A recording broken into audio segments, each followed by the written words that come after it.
ابی ہریرہ رضی اللہ تعالی عنہ قال قال رسول اللہ صلی اللہ تعالی علیہ وسلم من صام رمضان ایمانا واحتسابا غفر له ما تقدم من ذنبه من قام رمضان ایمانا واحتسابا غفر له ما تقدم من ذنبه من قام لیلۃ القدر ایمانا واحتسابا غفر له ما تقدم من ذنبه۔ حضرت ابو ہریرہ رضی اللہ تعالیٰ عنہ آپ فرماتے ہیں کہ نبی کریم علیہ الصلوۃ والسلام نے ارشاد فرمایا من صام رمضان ایمانا و احتسابا، فرمایا کہ جس بندے نے رمضان مبارک کے روزے ایمان اور احتساب کے ساتھ رکھے تو رب تعالیٰ اس بندے کو کیا شان عطا فرمائے گا؟ فرمایا غفر له ما تقدم من ذنبه، رب تعالیٰ اس روزہ رکھنے کی وجہ سے رب تعالیٰ اس بندے کے پچھلے تمام گناہوں کو معاف فرما دے گا۔ اور فرمایا من قام رمضان ایمانا و احتسابا، کہ جس بندے نے رمضان مبارک کے رات قیام کیا یعنی نماز تراویح ادا کی تو رب تعالیٰ نماز تراویح ادا کرنے کی وجہ سے اس بندے کو کیا شان عطا فرمائے گا؟ فرمایا غفر له ما تقدم من ذنبه، رب تعالیٰ اس بندے کے بھی پچھلے تمام گناہوں کو معاف فرما دے گا۔ پھر فرمایا من قام لیلۃ القدر ایمانا و احتسابا، فرمایا کہ جس بندے نے اس ماہ مبارک میں جو لیلۃ القدر کی رات آئے گی کہ جس بندے نے اس رات عبادت کی تو رب تعالیٰ اس بندے کو کیا شان عطا فرمائے گا؟ فرمایا غفر له ما تقدم من ذنبه، تو رب تعالیٰ اس بندے کے بھی تمام گناہوں کو معاف فرما دے گا۔ تو اس حدیث مبارکہ میں رب تعالیٰ نے تین چیزوں کا ذکر فرمایا۔ فرمایا جو اس مہینے میں رمضان مبارک کے روزے رکھے گا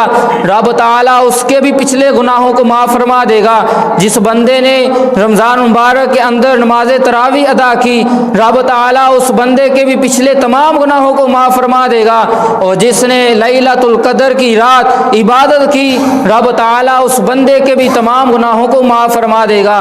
تو اس حدیث مبارکہ میں دو لفظ کا ذکر ہوا۔ فرمایا کہ جس نے یہ تینوں عبادات ایمان اور احتساب کے ساتھ کیے تو پھر رب تعالیٰ اس بندے کے پچھلے تمام گناہوں کو معاف فرمائے گا۔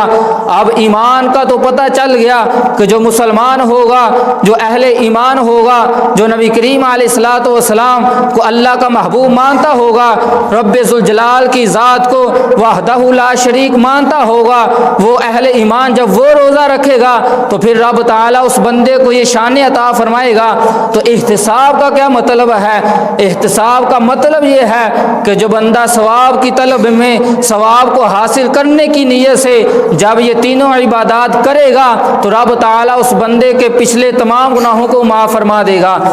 اب پتہ یہ چلا اس حدیث مبارکہ سے کہ جو بندہ اخلاص کے ساتھ رب تعالیٰ کی بارگاہ میں ثواب حاصل کرنے کی نیت سے اور مسلمان ہوگا تو پھر یہ عبادت کرے گا تو رب تعالیٰ اس کے پچھلے تمام گناہوں کو معاف فرمائے گا۔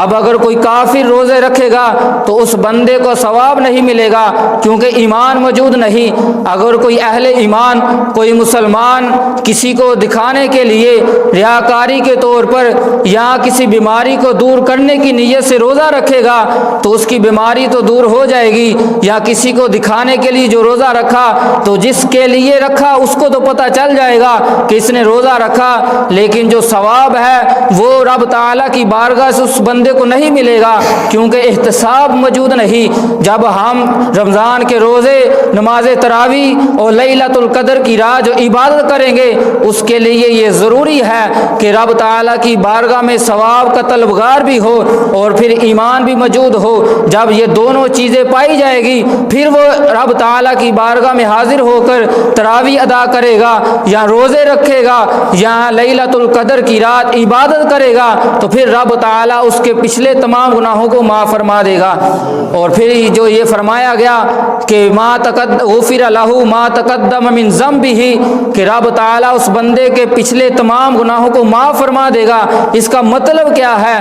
علماء کرام فرماتے ہیں کہ اس سے بندے کے صغیرہ گناہ معاف ہوتے ہیں، یعنی جو چھوٹے گناہ ہیں رب تعالیٰ ان عبادات کی وجہ سے اس کے چھوٹے گناہوں کو معاف فرما دیتا ہے، اور رب تعالیٰ جو حقوق اللہ ہے رب تعالیٰ اپنے حقوق کو معاف فرما دیتا ہے، لیکن جو حقوق العباد ہے، جو کبیرہ گناہ ہے، وہ معافی نہیں اس کی ہوتی جب تک ہم اس کی توبہ نہ کریں گے، یا کسی کا حق مارا ہوگا، کسی کے اوپر ظلم کیا ہوگا، تو پھر اس کی رب تعالیٰ کی بارگاہ میں خاص کر اس کی توبہ کرنی ہوگی، یا جس کا حق مارا ہوگا اسے واپس لٹانا پڑے گا، کسی پر ظلم کیا ہوگا تو اس سے معافی مانگنی پڑے گی، پھر جا کر کبیرہ گناہوں کی معافی ہوگی، جو اس حدیث مبارکہ میں فرمایا گیا کہ اس کے پچھلے تمام گناہ معاف ہوں گے، تو اس سے مراد حقوق اللہ اور صغیرہ گناہ ہے۔